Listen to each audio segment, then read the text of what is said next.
À quelques jours seulement du lancement des activités de la 32e édition de la Journée internationale de la femme, les préparatifs s'intensifient à Bafoussam. C'est la salle des conférences des services du gouverneur qui a accueilli ce mercredi 22 février la 4e et dernière réunion en prélude à cette semaine de festivités imminentes. Au cours de cette rencontre présidée par le délégué régional du ministère de la Promotion de la Femme et de la Famille, l'on aura appris que le lancement des activités est prévu pour le lundi 27 février. Et chaque jour va être mené au moins une activité jusqu'au jour de la grande apothéose, c'est-à-dire du traditionnel défilé. Les femmes, je veux dire, sont fin prêtes pour amorcer le dernier virage qui va conduire à la célébration en apothéose. La 32e édition de la Journée internationale de la femme. Les programmes sont déjà arrêtés et même validés par la hiérarchie. Les commissions ont déjà pratiquement bouclé leurs travaux, ont soumis au comité de coordination les états de besoin. Les lieux de célébration sont connus, les horaires également. Et il est question tout simplement maintenant de vulgariser ce programme afin que le maximum de personnes puissent se l'approprier. Au programme, des ateliers de renforcement des capacités, une table ronde radiodiffusée sur le thème de cette édition 2017. Des excursions sont également prévues, tout comme des activités sportives, culturelles et une soirée récréative entre autres. Sans toutefois oublier une journée caritative conduite par l'épouse du gouverneur de la région de l'Ouest, Madame Awa Regina, par ailleurs marraine de cet événement. Rendez-vous pour toutes les dames qui vivent le département d'Amif. Le rendez-vous, c'est le centre de promotion des femmes de la famille le lundi 27 février dès 8h. Il faut croire que le décor du 8 mars, dont la ville de Bafoussam est déjà trahi et n'attend plus que la grande mobilisation des femmes pour son entière réussite.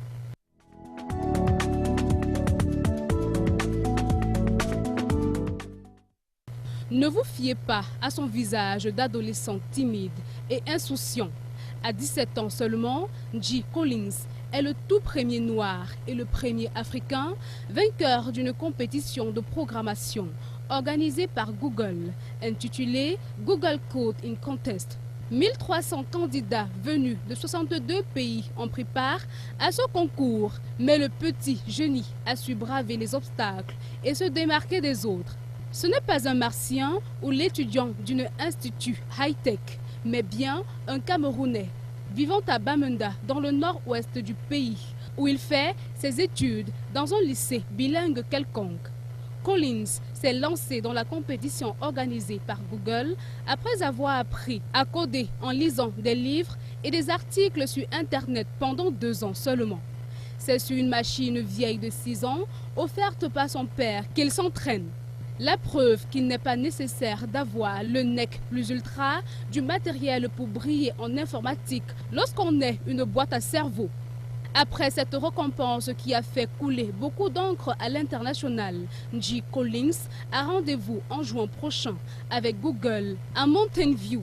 Ce jeune prodige qui courtoie désormais la gloire est convié au Googleplex, le QG géant d'Internet, sur invitation du mastodonte de la tech, qui plus est. Alors qu'il y a quelques semaines, il n'aurait jamais imaginé se rendre en plein cœur de la Silicon Valley américaine, mais à présent, tout a changé pour le petit génie qui rend fier tout un peuple.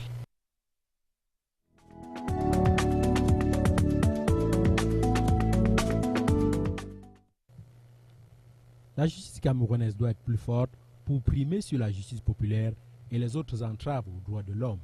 C'est dans la salle d'apparat de la Cour suprême que s'est déroulée sous cette thématique et sous cette annonce la rentrée solennelle de la Cour suprême. Daniel Mekombe Soné, le premier président de la Cour suprême, a insisté ici dans sa leçon inaugurale sur le fait que le Cameroun ne doit pas déroger à l'actualité et en présence du premier ministre Jean Philemon, des parlementaires, des représentants des partis politiques et d'autres corps d'élite, ce dernier a rappelé aux orateurs différents que la justice doit primer sur tout autre.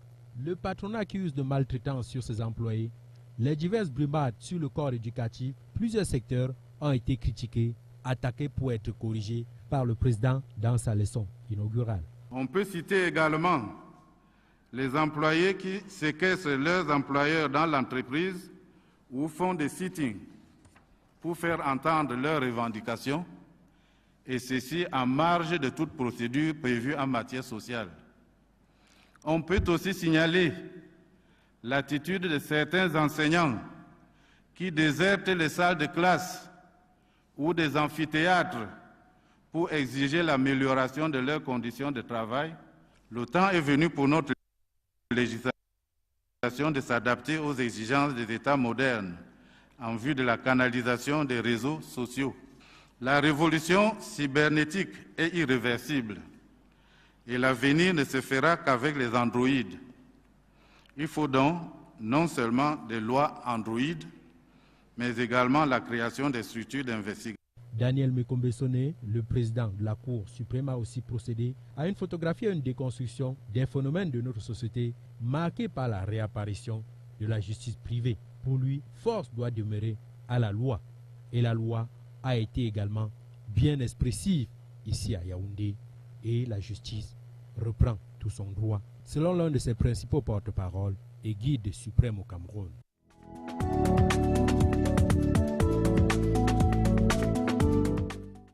Les réfugiés nigérians au Cameroun regagnent leur terre natale. Dans un communiqué de presse rendu public le 22 février, le Haut Commissariat des Nations Unies pour les réfugiés dément certaines informations relayées par quelques agences de presse et soutient modicus que le rapatriement des réfugiés nigériens mené au cours de la période du 10 au 15 février dernier dans les localités de Kolofata et Kerawa dans la région de l'extrême nord s'est fait librement.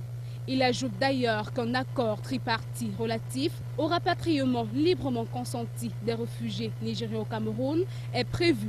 Le gouvernement du Cameroun et du Nigeria, avec le Haut Commissariat des réfugiés, préparent en effet un rapport sur le rapatriement des réfugiés nigériens au Cameroun. La signature du dit accord devrait avoir lieu le 2 mars à Yaoundé. Cet accord, explique le haut-commissaire des réfugiés, dans le même communiqué établit les conditions de procédure et les modalités pour le retour volontaire dans le pays d'origine d'un peu plus de 85 000 réfugiés nigériens vivant à l'extrême nord du Cameroun. Il garantit que le rapatriement, qui est une décision volontaire, n'interviendra que sur la base de la volonté librement exprimée des réfugiés et respectera les conditions de sécurité et de dignité pour leur retour au Nigeria. Les réfugiés qui n'opteront pas pour le rapatriement volontaire ne seront par ailleurs ni directement ni indirectement contraints à retourner au Nigeria et leur statut continuera à être reconnu par les trois parties de l'accord. Le haut-commissaire des réfugiés a saisi cette opportunité pour exprimer sa profonde gratitude aux autorités camerounaises et notamment aux gouverneurs de l'extrême nord, de l'est, de l'Adamawa et du nord qui ne cessent de multiplier des efforts pour assurer la sécurité des réfugiés et du personnel humanitaire intervenant dans ces régions.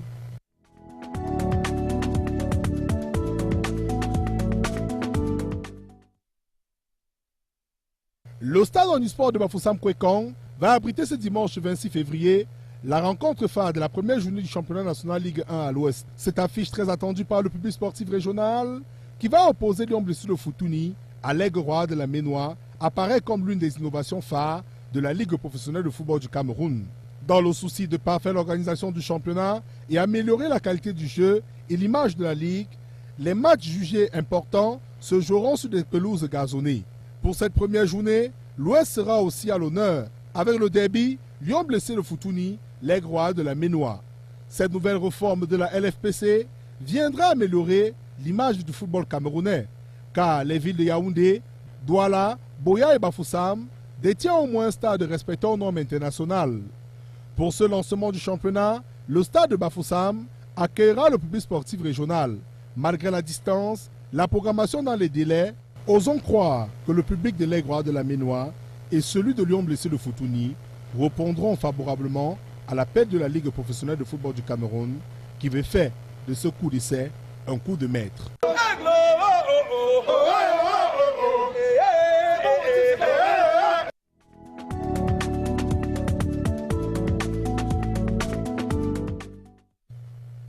La période FIFA du mois de mars ne passera pas inaperçue pour les champions d'Afrique qui sont toujours engagés dans les éliminatoires de la Coupe du Monde de Russie 2018. Pour ce temps d'évaluation, les Lions indomptables qui ont affiché de belles performances à Libreville lors de la récente Coupe d'Afrique des Nations auront droit à 2 matchs amicaux. D'après le Sparring Partner, le Cameroun croisera le fer le 24 mars à Manasti contre la Tunisie, une équipe expérimentée qui a été éliminée au quart des finales lors de la récente Coupe d'Afrique des Nations. Le 28 mars, les Lions seront face à la Guinée-Conakry, une équipe de bas d'échelle. Cette rencontre va se disputer à Bruxelles, plus précisément en Belgique. Ces 2 matchs que va disputer le Cameroun s'affichent comme étant une aubaine pour Hugo Bros qui veut améliorer son classement FIFA et mieux aborder les éliminatoires de la Coupe du Monde de Russie 2018 qui s'avère presque complexe pour le Cameroun. Aujourd'hui classé 3e nation africaine, d'après le récent classement FIFA, les Lions veulent renouer avec leur place d'antan. En cas de belle performance, face à la Tunisie et la Guinée-Conakry, le Cameroun connaîtra un autre bond remarquable. Au cas concret, une chute sera envisagée.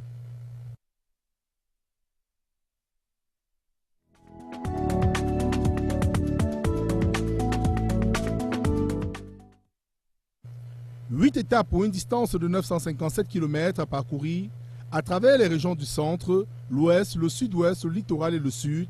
Le Tour cycliste international du Cameroun s'annonce en grande pompe. Prévu du 10 au 18 mars 2017, la petite reine sera à l'honneur. Pour cette haute randonnée, 12 équipes d'Europe, d'Afrique et du Cameroun sont conviées.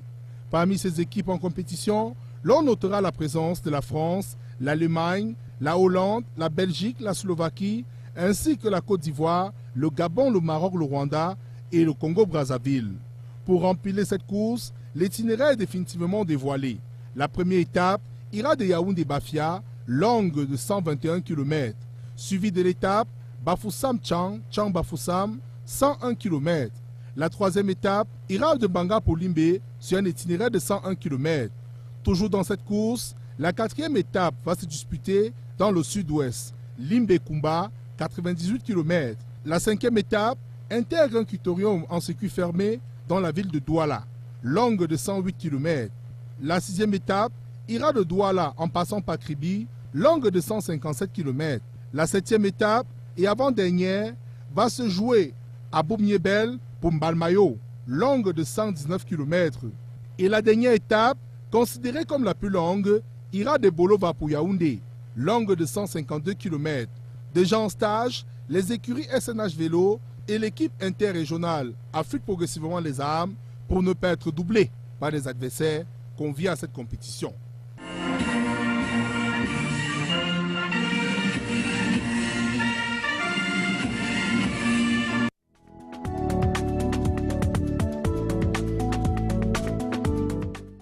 The Chief Justice of the Supreme Court, Daniel Mokobre-Sone, gave the keynote submission to close the 2016 judicial year this Wednesday, the 22nd of February 2017. In the speech delivered in English and French, he touched on the issues faced today in front of the resoundance of private justice, citing 3 examples. The Chief Justice, however, recalls that the Penal Code has only recently been amended to address some of the issues. The Chief Justice reminded government and lawmakers of the need to adapt the country's law to reality imposed by the Android generation. To magistrates, the Chief Justice of the Supreme Court appealed for a speedier justice so that people should continue to believe in the justice system. A ceremony that took place in the presence of members of government headed by Prime Minister Philemon Yang alongside political parties representatives and other partners at the Supreme Court in Yaoundé.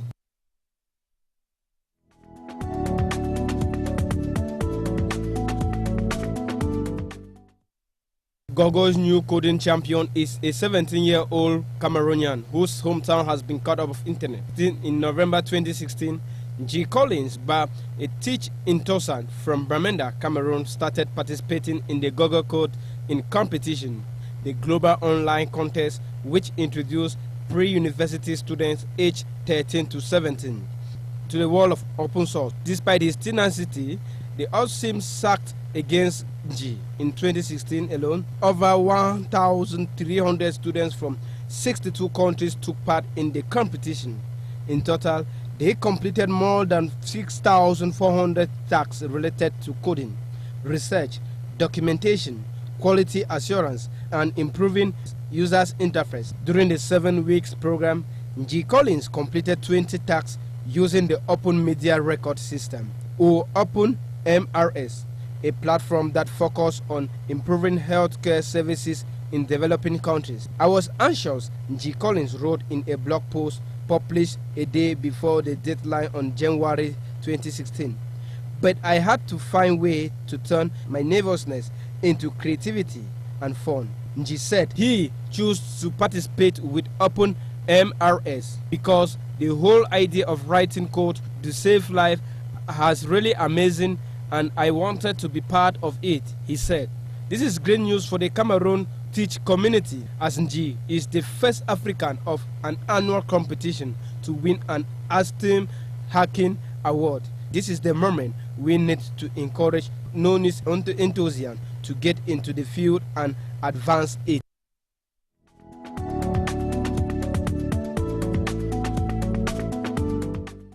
The theme for the 32nd edition for the International Women's Day, 8 March 2017, focused on women in the changing world of work. Planet 50-50 by the world of work in changing and with significant implementation for women. Ahead of this ceremony, a preparatory meeting was held in Bafoussam this Wednesday, the 22nd of February, at the Governor's Conference Hall. During the meeting, a calendar of activities was drawn that will start as from Monday, the 27th of February 2017, with each day having its own activities till the big day, which is the 8th of March 2017, some of which include roundtable discussion, educational talk, radio programs on the theme, excursion, and a day for a working solidarity that will be headed by the First Lady of the West Region, Madame Awa Regina. At the end of the meeting, the West Regional Delegate of Women Empowerment, Mr. Jean-Claude, had this to say. About this last preparatory meeting, we can retain that women are ready to celebrate their day. The program activity are already out, signed by the hierarchy, the governor of the West Region, and all the committees are ready. We already know what we have to do, where we are going to carry out our activities, and what we need to do with those activities. So the only fear is how far are we going to override this program so that the maximum women in our town be aware of it and attend massively to all the activities programmed. We think that with the help of the media that you people are, more women will be informed about the program so that we have a marvelous day. We will be closed in grand style on the 8th of March. Mr. Jean-Claude said his only fear is how to sensitize the entire population on the issue of boy and girl child right of education. The ceremony finally ended with each party taking back their home messages to be well prepared for the upcoming event.